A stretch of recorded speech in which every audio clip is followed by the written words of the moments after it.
introduction to painting mediums for Painting and Drawing Club. Just kind of our event overview for today. As I go through this presentation, we'll talk about the type of painting. We'll talk about kind of the general basic properties and ingredients, materials and supplies.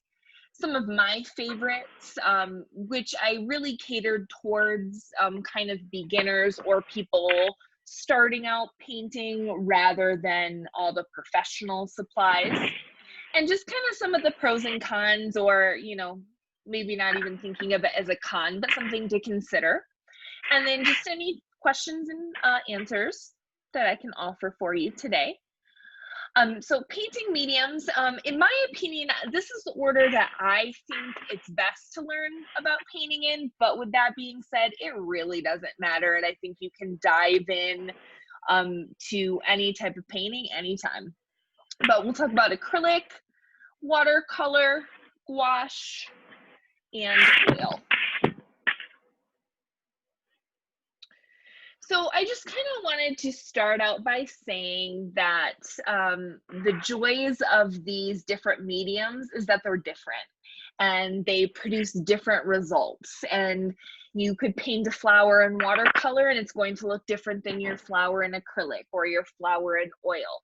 And so I always think that it's so nice to experiment with the material and enjoy its unique properties. And I always think it's good to use a variety of paintbrushes for all types of painting, different sizes, different shapes, and always work on building up your layers. And I think this is true for all types of paint that we're going to talk about today. So just some general painting supplies, and I'm sure you have many of these things, but a paint palette, of course, paintbrushes, a variety. And I always stress that, some of my favorite paintbrushes are my cheap little paintbrushes or my plastic handled kid paintbrushes. And then I've got my super expensive watercolor paintbrushes right next to that. So I just think a variety is wonderful. Sometimes those really dry paintbrushes that you might think would be ruined produce awesome texture. So I think it's great to just have a variety of all types. Water, of course, for most of these, or if you're painting with oil, you'll have to consider some mineral spirits. Paper towel or rag, easel, which is optional, apron, optional, palette knives are optional, painter's tape, again, optional, but I think really, really nice to have. And of course, surfaces to paint on, which we'll talk about those as they relate to the different types of paint. So these are just kind of some of my favorite supplies, some of the things that I would recommend for every painter to have, regardless of the type of paint you're using. I think butcher trays, you're going to see this. I'll talk about this in all of it. That's my favorite type of palette, but really any palette works. But I think butcher trays are great for any type of paint medium, some kind of masking tape, painter's tape, washi tape. I like the box easel because I can just tape my paper right to it. I like that, but some kind of drawing board is nice. I use mason jars for everything. I always like glass jars, especially if I'm painting with oil too, then I don't have to consider or worry about that. And then of course, apron is always nice to have too. Some surfaces for painting, most of these will work for all types, except for I did put an asterisk, as you're familiar with watercolor, so you know this, that watercolor typically doesn't stick well to wood or adhere well to canvas, but that's not to say you can't do it or can't put that into it. You certainly could. Have I ever put watercolor into canvas? Absolutely. You just have to kind of consider the properties of the paint. But, generally speaking, some good things I think for beginners to use: canvas, whether that's mounted or a panel. Canvas paper is really great and a lot more affordable. I love wood panel. I like to paint on smoother surface, so I think wood panel offers a great option to canvas, which has texture. And then watercolor paper, of course, considering your different types, whether that's hot press, cold press, or a rough, bumpy surface. All right, so starting with acrylic paint, which I think acrylic paint, in my opinion, is the easiest for beginners to start with. some things to consider, some of its properties is it is very fast drying. It is water soluble when it's in a liquid state, and it's water resistant when dried. So if you've painted with acrylic before, you probably notice it's kind of, you know, you could spill water on it and it resist it, right? Whereas if you pour water on a gouache painting, it's going to turn into a puddle of water and mess. So it is water resistant. By varying the ratio of acrylic paint and water, acrylic painting can have results similar to watercolor or oil painting. So you can dilute it. Often acrylic paint will tell you how much you can dilute it based on the brand. Sometimes it's 25, sometimes that's 30%, as to not, you know, lose it, the paint, separate it from its binder too much, which we'll talk about in a minute. But you can water it down, and you can also build it up to get more textured results like oil. So that's kind of the nice thing about acrylic. And mediums can be used to change their properties as well. So thickness or drying time. So for example, if you find that the acrylic paint is just drying way too fast for you, you could put in a medium to slow it down. So I think that's the nice thing for beginners is if you understand mediums, which I'm going to be teaching a class coming up too on specifically acrylic painting mediums and all the things you can do to change their properties. But these are some important things I think for beginners, because it allows you to manipulate acrylic paint more to get the results that you want.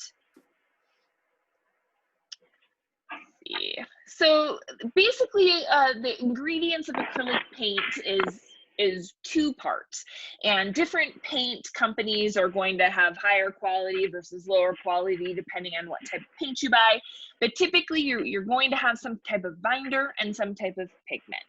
So that's what I mean by if you put too much water in acrylic paint, you're going to separate that binder from the pigment, and it's not going to be permanent anymore. So if you want to really water that acrylic paint down to get like super translucent, you could mix some water in, like 25 to 30%. And again, each paint brand has its own specifications based on their recipes and ingredients as to what it can handle.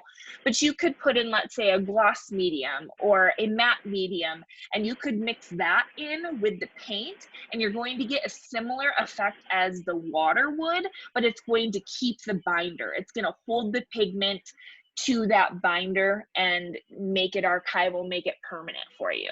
So that's an important thing to consider with acrylic paint.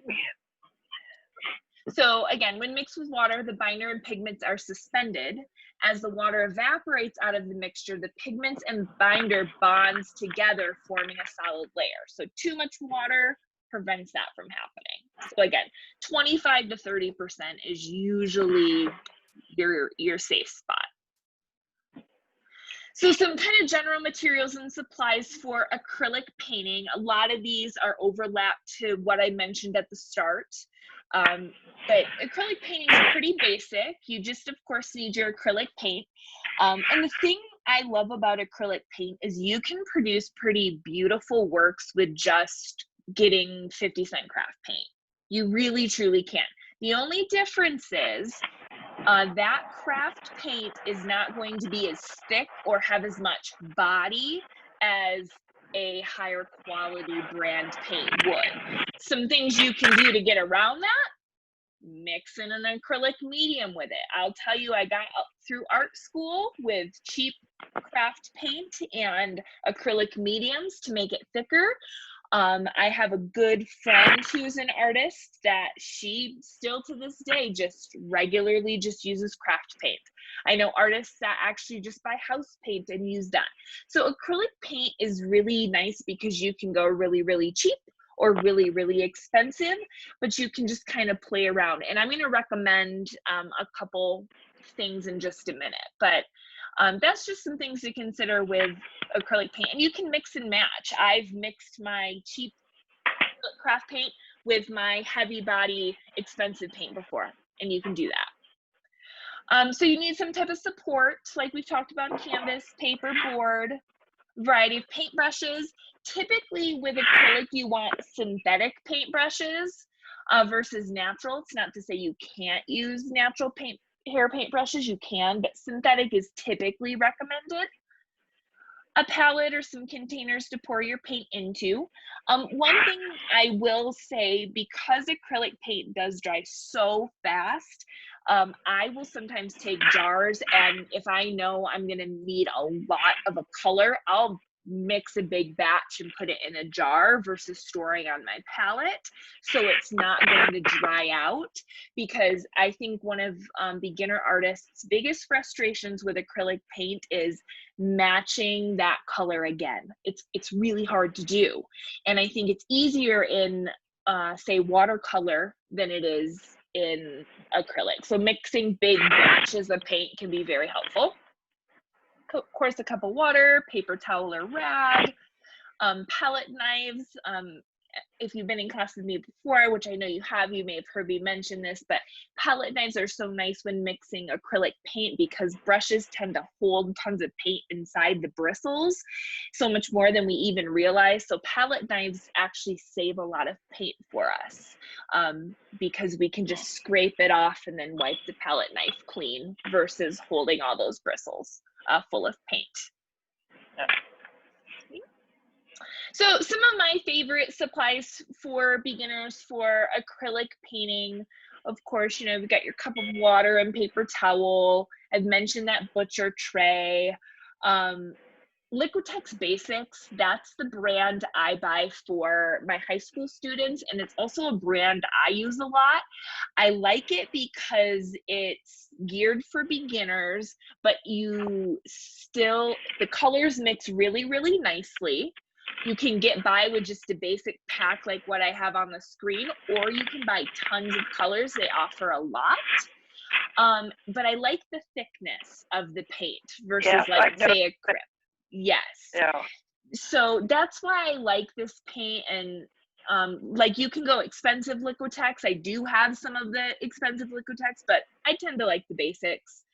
Down at the bottom, I have, and Liquitex does make mediums as well, but Blick artist mediums, you can buy them from blick.com, are very affordable and work amazing.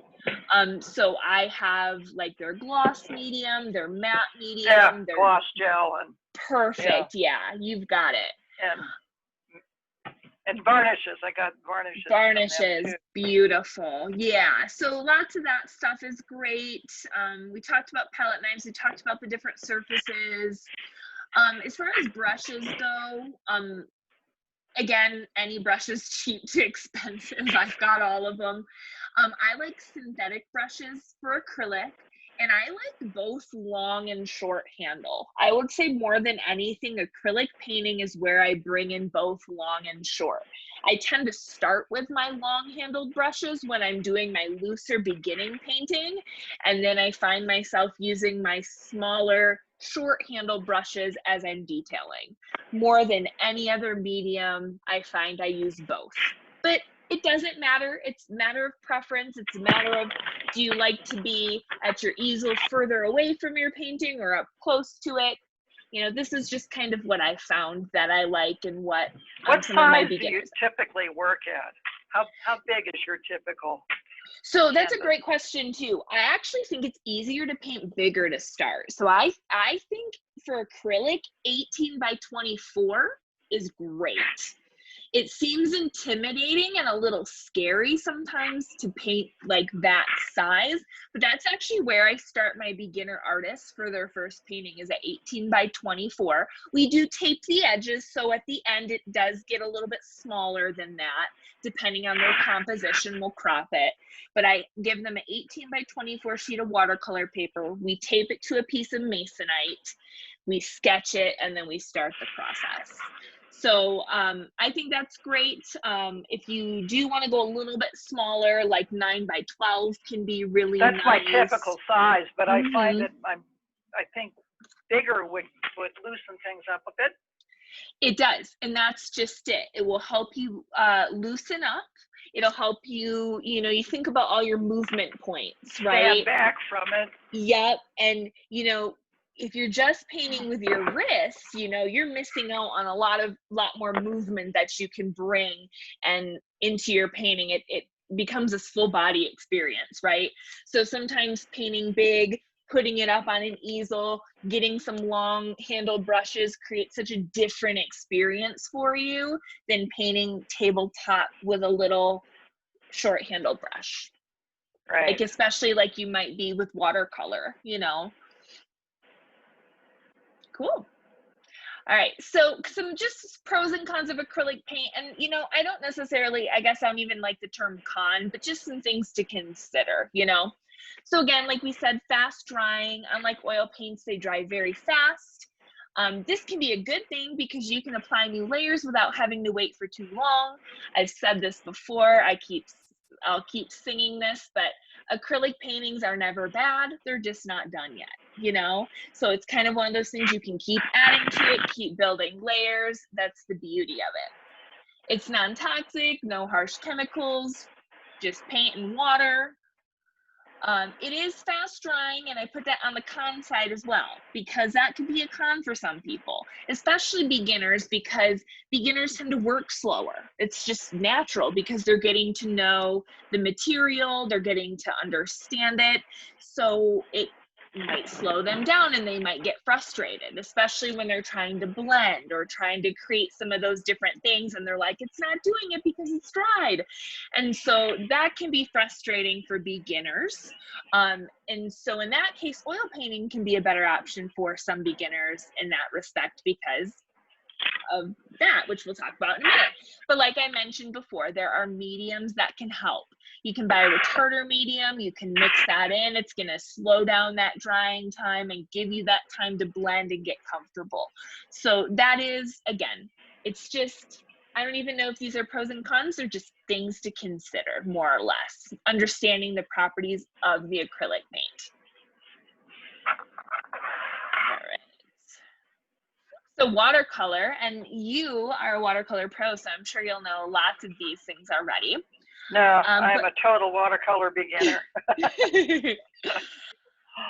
But of course, as the name suggests, watercolor is painting with colored water. They're compressed pigments in high concentration, which is often why they're found in smaller sizes.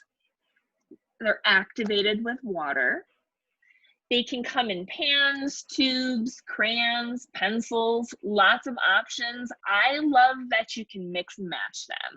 I'm not sure how you are with your painting, but I'll have my tubes out. I've got my pan sitting there. I'll grab my watercolor pencils sometimes for some little details. So I like that you can kind of mix and match these different, watercolor and these do different. That a lot. And then I just found in Blick that they have watercolor crystals. Have you seen those? I have not. Right? Yeah, it's an interesting selection of colors, but you can just sprinkle them on a wet surface, and they do some interesting things. Yeah. Ooh, I'm gonna have to add that to my list. New. Oh yes, that's so fun though, isn't it? Getting to experiment with the different techniques. I love that. All right, so ingredients, of course, we've got pigments. We have a binder to hold the pigments, additives to control properties. And of course, water is used to activate and dissolve the bound pigments. You can adjust the transparency of the paint strokes by changing how diluted the pigments are in water. So I'm sure you've experienced this. The more water you're mixing in with those watercolor paints, the more translucent wash effect you're going to get. Whereas a little bit less water, it's going to be more pigmented, less translucent, and also as you build up those layers, you can build up opacity with watercolor in that way. And perhaps you've noticed, depending on the types, there's so many different types of watercolor, but I typically find my tubes are more pigmented and more opaque straight out the bat than my pans are. My pans tend to need more building up. So, you can kind of play around with those different things. So some of the materials and supplies for watercolor painting, of course, you need some type of watercolor pigment. That can be anything. That's what I love is you can grab some pencils or a little travel kit and one of those little water brushes and take your watercolor set on the go. I think watercolor is the easiest material to transport or bring with you someplace. Some type of palette for mixing, where it's, I just have, you know, one of my sets right here even, but a lot of times you've got that palette right in there for mixing. It's all included. Watercolor paper. We have talked about this before in some other classes, but you could also use a mixed media paper. Bristol can work. Really any type of paper that can hold a wet media will work for watercolor as well.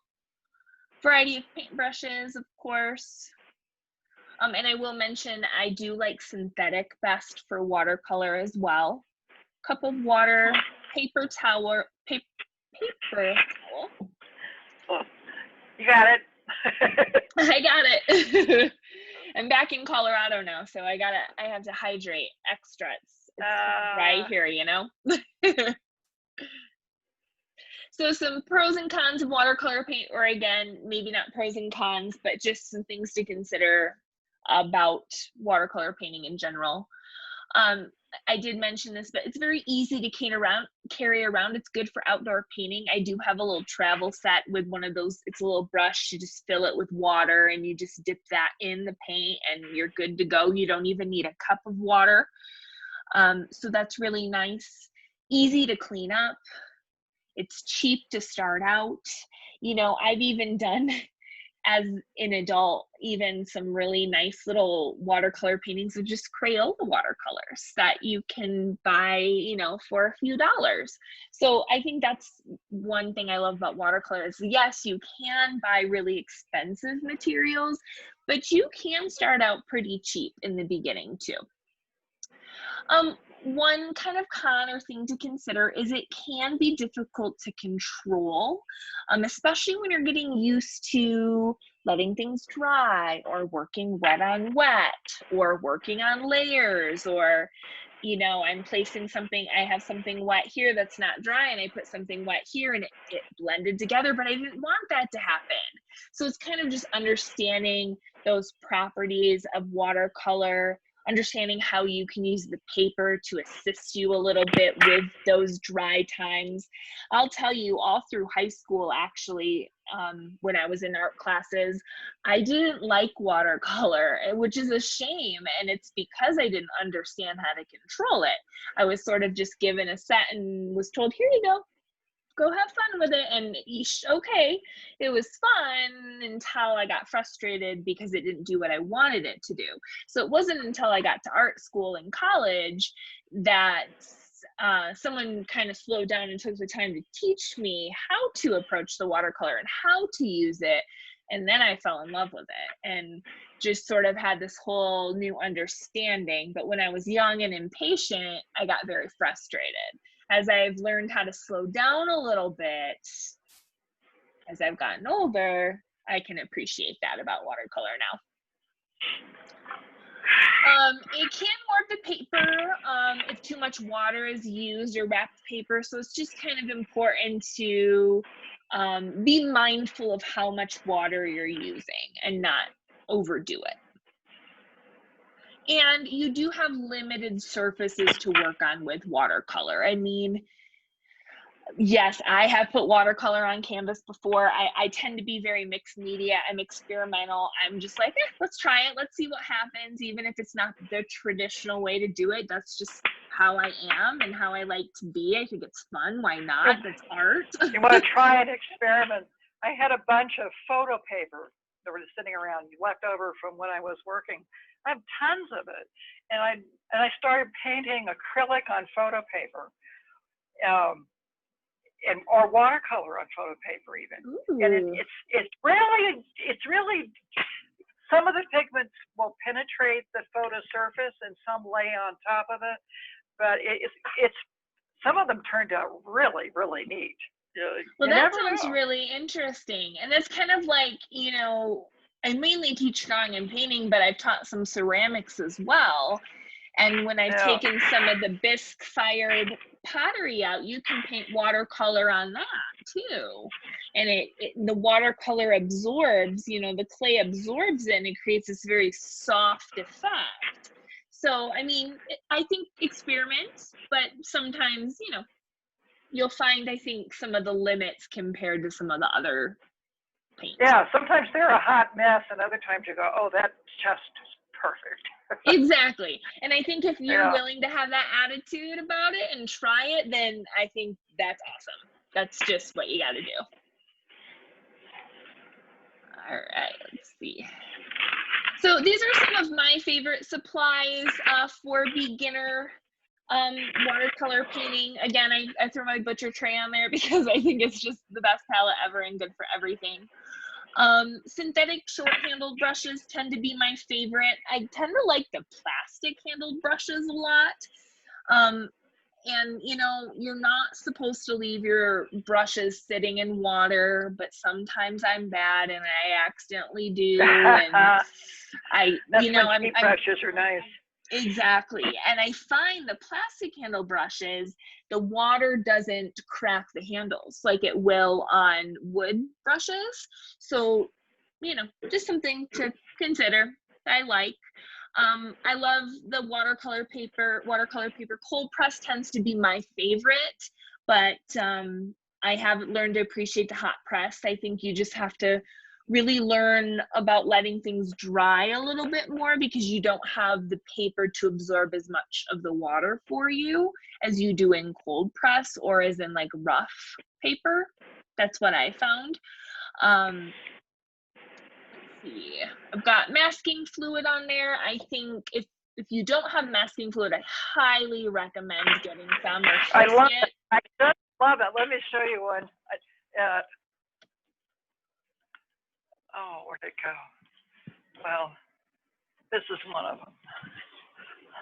Oh, yeah, masking fluid I've been playing with. Oh, yes, it's beautiful. And that one. Oh, yes. There's so many cool things you can do. It's just such a cool little thing to do. Yeah. So yes. I need more. Yes. So I always think that's something I wasn't taught about as a beginner. And I was like, why not? Especially when you learn watercolor painting in its true form is you don't use white except for the white of the paper. However, in more modern or contemporary watercolor, is there white watercolor? Can you paint watercolor into it? Can you mix white with your color? Yes, of course. It creates something different. But I like to just kind of talk about what's traditional versus what's more kind of a contemporary practice.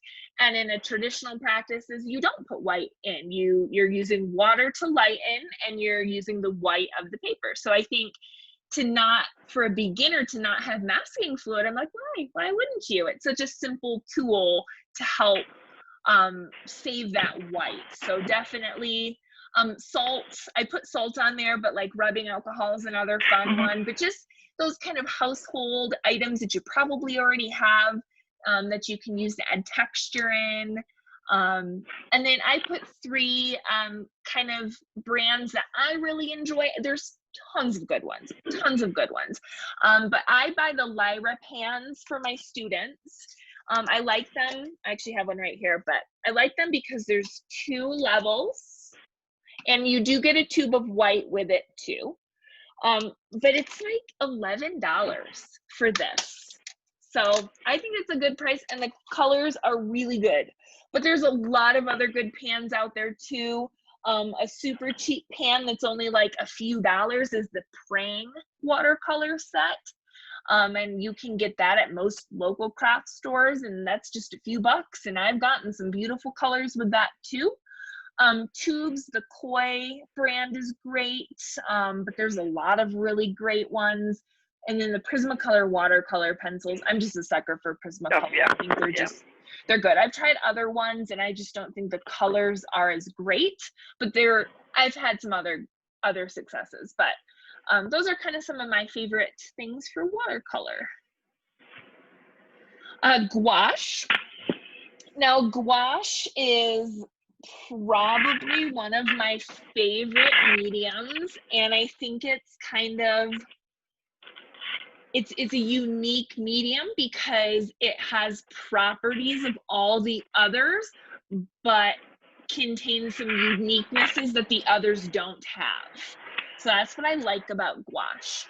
Some people do consider it like to be a watercolor or like a more opaque watercolor, but it's important to note it's not watercolor, even though it's considered, or you can sometimes mix and match them a little bit. Like I'll do paintings that have gouache and watercolor sometimes, but they're different, and I'll kind of explain why.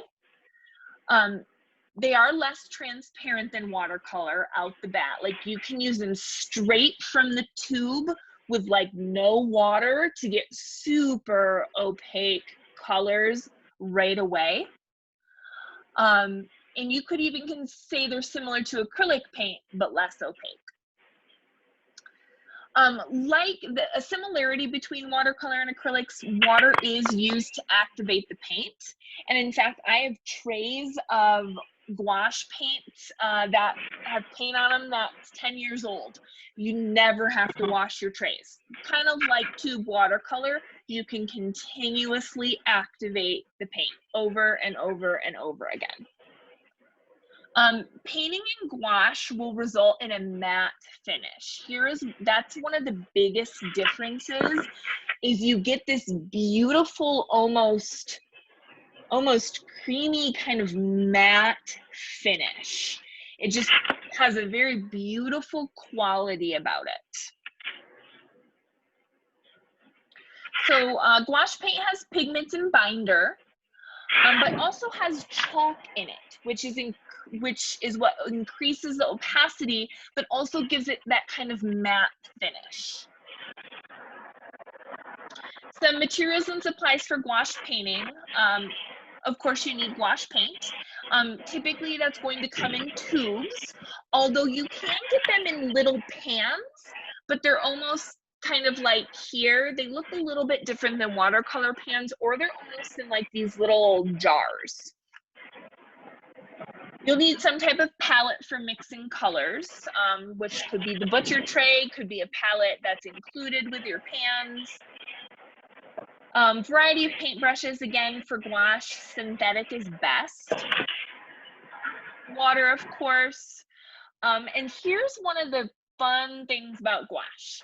The surfaces sort of open up as to what you can paint on. I know we talked about watercolor. We can get experimental, totally. But gouache, you can actually paint on wood with it. You can paint on canvas, and it produces beautiful results, especially on the wood. I think gouache painting on wood is one of my favorite looks, for sure. And then, of course, paper towel. Some pros and cons of gouache paint, or again, things to consider. It dries quickly, less waiting time between the new layers, can achieve the look of watercolor or oil paints, or sort of acrylic paint. So really, you can make gouache sort of do what you want it to do look-wise, and you can sort of have it take on the looks of the other paints. But here's what gouache does differently. Have you painted with gouache before?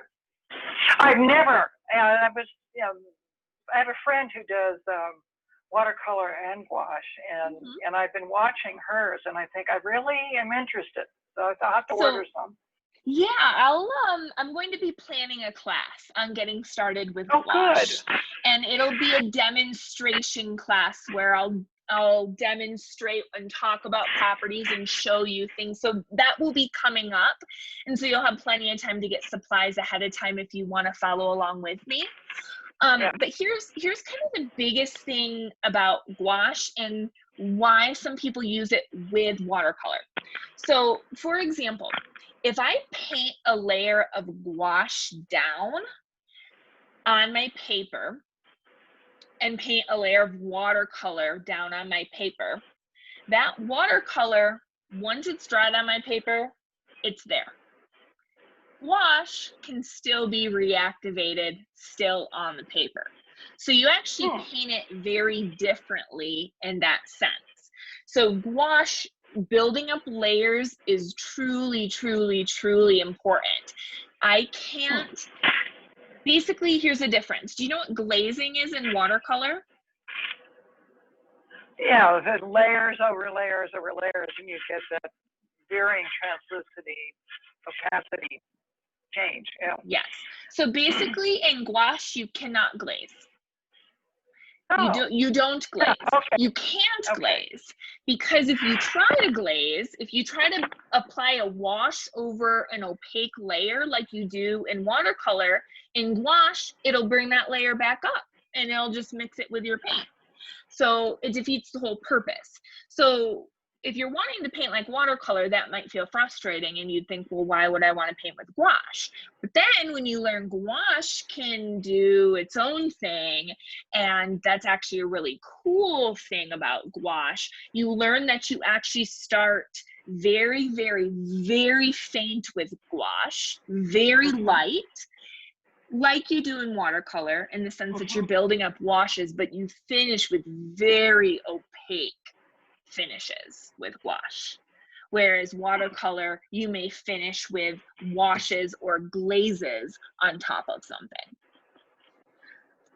So those are kind of the differences. So some people may, or some artists may choose to do washes or backgrounds in watercolor and then add things in gouache on top of that. That's what Amy's doing. Yeah. Yes. So that's where you can kind of mix those two mediums together a little bit, depending on what you're trying to do.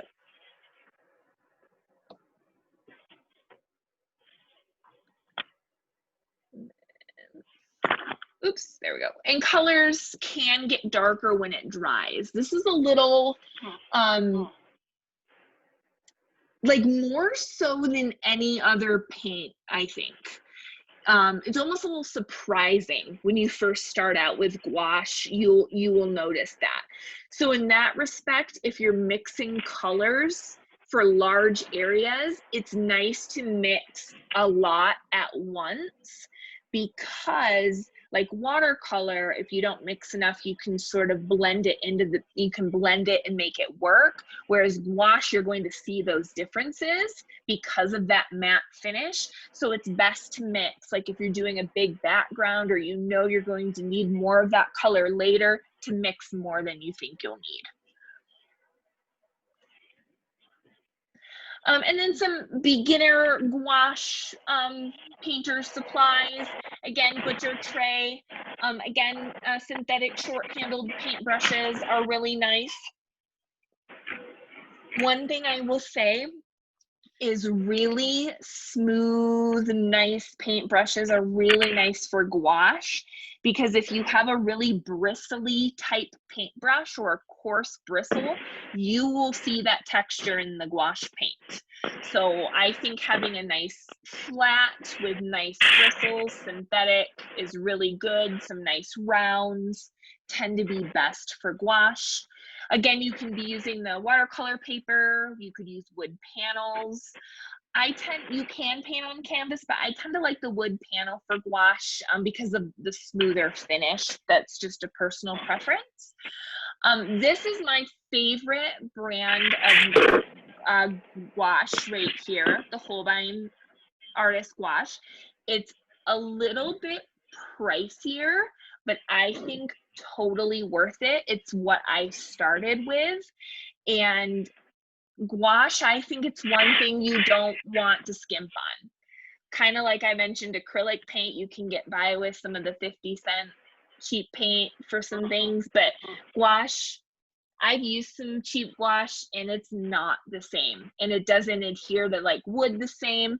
So I think gouache is one that you don't want to skimp on, but I will say if you buy it in a set like this, you can take advantages of like coupons and the 40% off and the Michael's deals and those types of things. Those wood panels, do you have to prep them in any way? Or you just No, you don't. So it just depends what you want to do with it. So you have a few options. You could paint on them as is.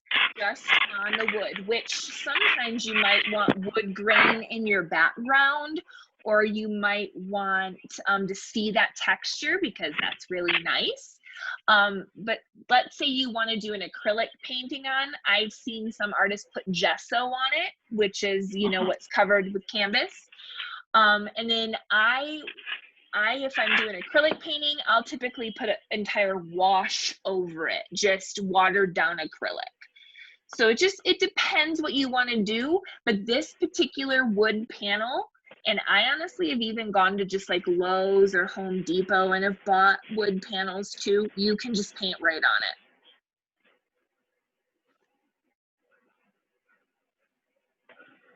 it. All right, oil.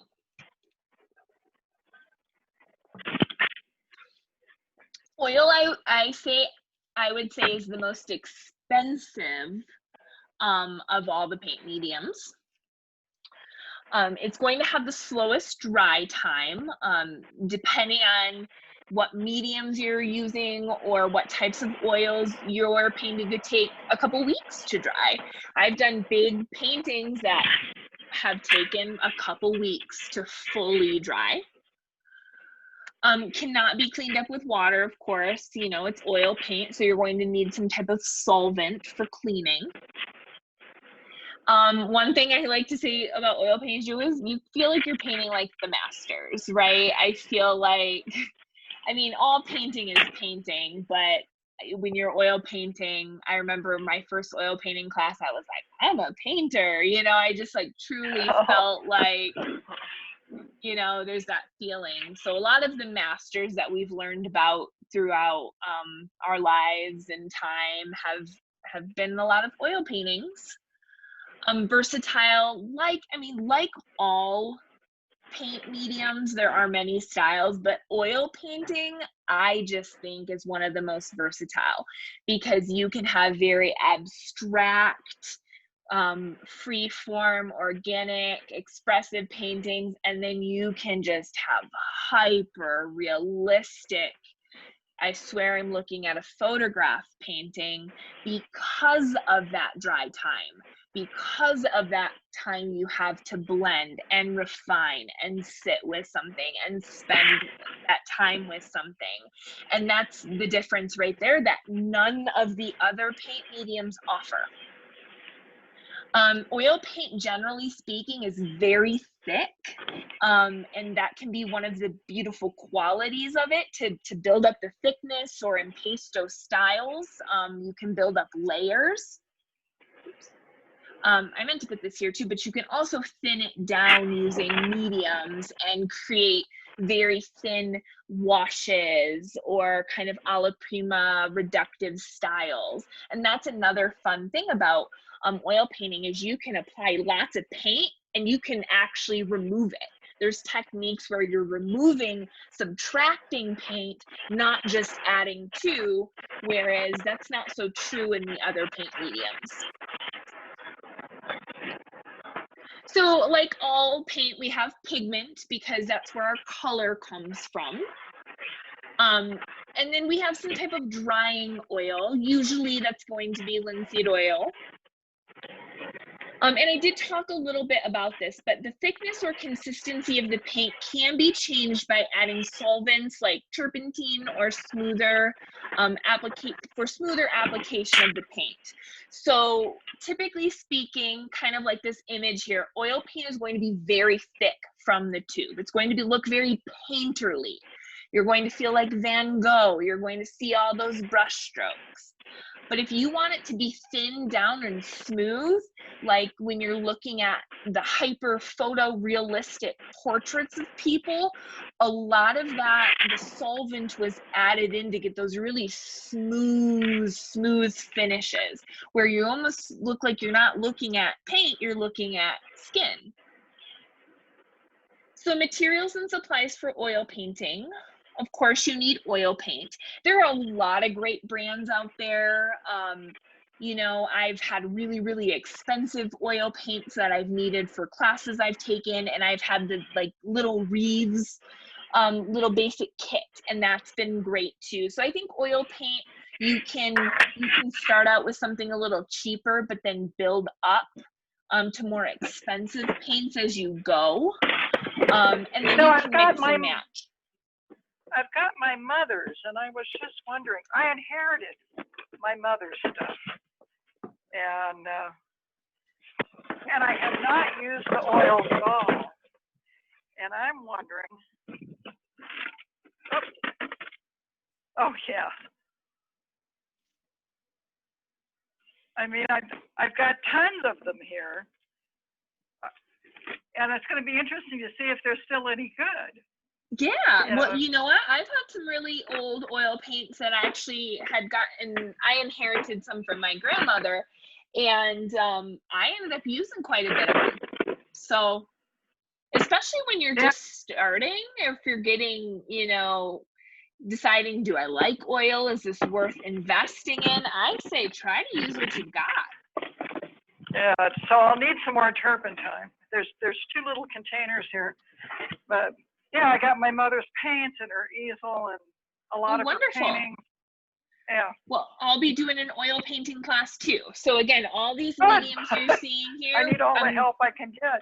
That's why I wanted to do these overviews to introduce these mediums, because these are all the ones I'm going to be talking about and doing projects with and all that. So, you know, and again, this is a good thing for being on demand. People can go back and view this anytime. So canvas or board, of course, some type of surface to paint on. You can just use watercolor paper. In fact, when I was doing a lot of my early paintings, oil paintings in the beginning, as canvas gets pricey, I would use a lot of just like thicker watercolor paper or canvas type paper and just tape it to a board and paint on that in the beginning.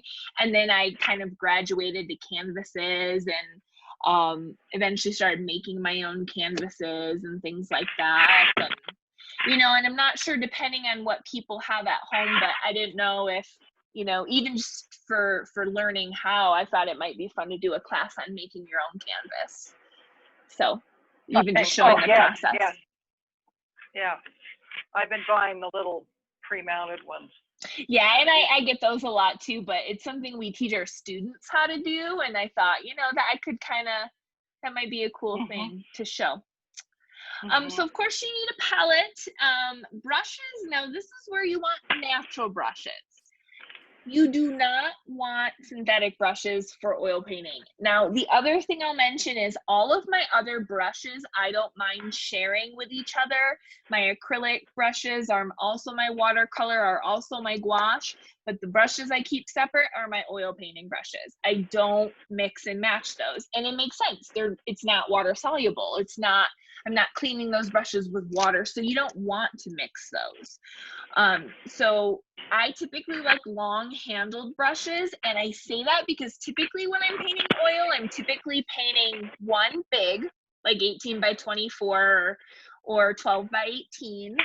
And I'm typically painting taped to a surface, propped up, whether that's on an easel or a painting stool or just against your wall. I'm rarely painting oil flat down like I would watercolor. Does that mean you can't? Nope, it doesn't. But traditionally speaking, I think oil more than any other is a vertical kind of surface. And I think that just, you know, the dry time and how you're working, it just makes sense. So with that being said, I think that's why I like long handled brushes, but you can use short handle brushes too, but definitely you want the natural bristles for that. So you need some type of solvent like turpentine,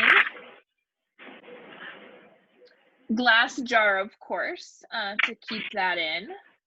Palette knives, I think, are very helpful too, especially with mixing your oil color. I find I like to mix a lot of my oil colors ahead of time, more so than any other paint medium. Acrylic, I tend to mix as I go, but oil, because it doesn't dry so fast, I can mix all my colors. Like, let's say you're painting a portrait of a person. You could mix all your skin tones ahead of time and have them on your palette ready to roll and just be using them as you need them. That's a nice thing with oil paint too. Then of course, surface to paint on, I already touched kind of on these things. You can also paint on wood panels, totally work. And then there are mediums that you can mix with oil paint to change the drying time or finish of the painting. Obviously, you know about varnish, you know about covering, you can apply varnish to your painting when you're done. There are mediums to increase your drying time, like maybe a week is just too long for you to wait and you need to speed it up a little bit more. So you can mix in mediums too. So I'll be doing, when we get more into oil painting specifically, I'll talk more about these things and mediums and what they do and how you can use them and kind of methods for using them. And then some kind of pros and cons, or again, things to consider with oil paint. As we've mentioned, that slow drying time, which is really good for people who like to dry or who like to work slowly or are learning, or again, wanting to get those really smooth blends. I think you're gonna find more often than not, more hyper, like realism or realistic art is done in oil than acrylic. It's very forgiving. It's easy to correct mistakes you've done due to the slow drying time. You can simply just wipe it off. In fact, most of the other types of painting, I draw what I'm going to paint ahead of time. A lot of times with oil, I actually draw it with the paint because I just wipe it away if I don't like it. I just take my rag, I wipe it, and usually my background maybe has like a wash in the back already, so I can just blend it into my background. So could you sketch with charcoal or pencil? Yeah, you could, but I find I'm using a skinny long handled brush, and if I'm doing a still life, let's say I'm sketching my bottles out or my bowl of fruit or whatever, just with one color of oil paint, and then I will start blocking it in from there. So the process is different because again, you can wipe it away if it's bad or you don't like it. So again, it's a pro but also a con, that slow drying time. You gotta wait sometimes. You know, with acrylic, if you made a mistake or you didn't like something or you want to keep working, it dries fast so you can build up those layers. Awesome. Sometimes oil painting, you have to take a break because you just can't do anything else for now. And that can be frustrating for some people. I don't mind it because for me, it's a break the art naturally gives you. Also, I think it's fun to maybe work on a couple paintings at the same time. And that way, if one is drying or you're taking a break on this one, hop over to this next one and start that. So you can kind of have a nice little workflow going on when you're painting with oil. And maybe you have a few paintings with similar colors, so you're not having to remix a new palette for these different paintings. You know, it just depends on your time and what you're wanting to do. The other thing to consider is solvents, depending, I mean, they've gotten a lot better over the years and they have a lot safer options now, but solvents could contain toxic chemicals. You may have to consider working outside or in a well-ventilated room. But I will mention on the next slide, actually, like instead of turpentine, there's terpenoid, which is a safer, you know, option for a solvent. Here, I can go to the next slide here. So yeah, you can see down at the bottom there, terpenoid. A lot of times that's what you're going to see at the art and craft supply store now anyway, instead of turpentine or just a regular mineral spirits. You know, my painting professor had this big old, you know, thing in the back of the room full of mineral spirits that we'd use, but when I go, I would buy something like this, like a terpenoid, and keep it in like a glass ball jar with a lid, kind of a thing. Usually like this Winsor & Newton little kit is a nice kind of mid-grade kit for getting started. Like I mentioned, oil painting is just more costly than the other mediums. It just is. But usually buying a set like this is usually nice, and then I'll start adding on colors. One of my favorite colors to add in for oil is magenta. Magenta is such an amazing color for oil paint. So, and you just, when you add that into your kit, you can start to produce colors that you just can't get with like a kit right here. So I put in some like fast drying medium if if you're wanting something like that, canvas paper. I put the ends of these brushes up just so you can see kind of some of the shapes. So you've got the flat, the bright, the filbert, and the round. And I will be doing a class all about paint brushes too, and we'll really dive in and talk about all about them. We'll dive in and we'll just get to know them, and we'll learn about what they do and why there's so many and all of it. So we'll get into that more in depth. Then palette knives I mentioned, and then I put a picture of some rags in there. All the other mediums, paper towels, I think will suffice just fine. But oil painting, rags, definitely have some rags, whether they're old t-shirts, old towels you don't need anymore. You went to the Lowe's or Home Depot and bought the pack of rags. But even like those like thicker paper towels just usually aren't enough for oil paint, because you're using so much of that terpenoid, and you have to clean your brushes by continuously wiping them on a surface, which again I'll go more into when we get into oil painting class. But definitely having some kind of rag is key for oil painting.